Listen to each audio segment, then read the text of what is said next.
너무나 충격적입니다. 국민들은 선관위가 이 정도로 썩었을 것이라고는 상상도 못하셨을 것입니다. 지난 제21대 대선에서 선관위는 투표율을 고의로 조작했습니다. 그 사례와 증거를 공개하겠습니다. 첫 번째, 서대문구 홍은이동 투표소 3곳에서는 매 시간마다 투표자 수를 100명 단위로 임의로 지어내서 허위로 입력했습니다. 오전 7시 100명, 8시 100명, 9시 100명, 10시 200명, 11시 100명, 12시 200명, 13시 200명 등 투표자 수가 11시간 연속으로 100명 단위로 증가했습니다. 여기가 무슨 북한입니까? 투표 수를 일부러 제한한 것입니까? 서버에 100명 단위로 허위 입력한 것이 분명합니다. 이뿐만이 아닙니다. 창원 의창구는 오전 7시부터 정오까지 5시간 연속으로 투표자 수가 정확히 100명씩만 증가했습니다. 역시 조작입니다. 이런 방식으로 100명 단위로 끊어서 투표자 수를 부정 입력한 투표구가 전국에 5곳이었습니다. 두 번째, 갑자기 일정 시간 동안 투표자 수가 단 한 명도 증가하지 않은 투표구도 90곳에 이릅니다. 예를 들어 경기 오산시 남촌 1투표구에서는 1시간 동안 259명이 증가했다가 그 뒤 3시간 동안은 단 한 명도 늘지 않았습니다. 세 번째, 2시간 이상 연속으로 1명 또는 2명만 증가한 투표구도 14곳입니다. 사례를 살펴보면 서울 강남구 세곡동 1투표구에서는 1시간 동안 292명이 증가한 직후 2시간 동안 단 2명만 투표했습니다. 투표율의 추이상 이렇게 갑자기 투표가 멈출 수는 없습니다. 이번에 그 범죄 수법이 드러났다시피 투표수를 허위로 조작한 것이 분명합니다. 결국 지난 대선에서 총 109곳에서 투표자 수를 고의 조작한 것이 드러난 것입니다. 그러나 이것은 빙산의 일각에 불과합니다. 민주당과 선관위는 그동안 구실 선거라고 우기면서 범죄를 은폐하기에 급급했습니다. 문제를 제기하는 국민을 음모론자로 취급해 입을 틀어막았습니다. 이번 지방선거에 이어 지난 대선까지 투표자 수를 서버에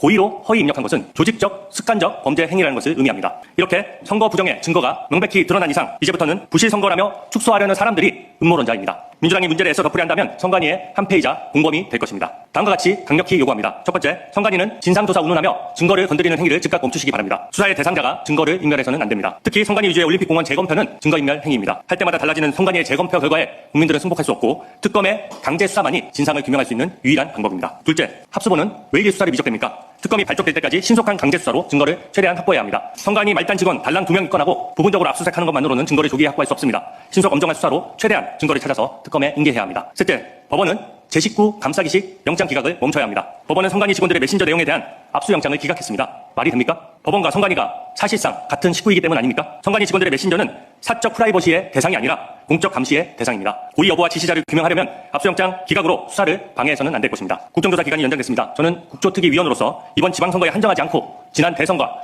총선에서의 선관위의 부정부패도 파헤치겠습니다. 투표자 수는 유권자의 의사결정에 큰 영향을 미치는 중대한 정보입니다. 그런데 선관위가 이것을 대놓고 조작해 왔습니다. 선거관리위원회가 아니라 선거조작위원회입니다. 이번에 부정선거와 선관위의 비리를 바로잡지 못한다면 자유민주주의는 중대한 위협을 받습니다.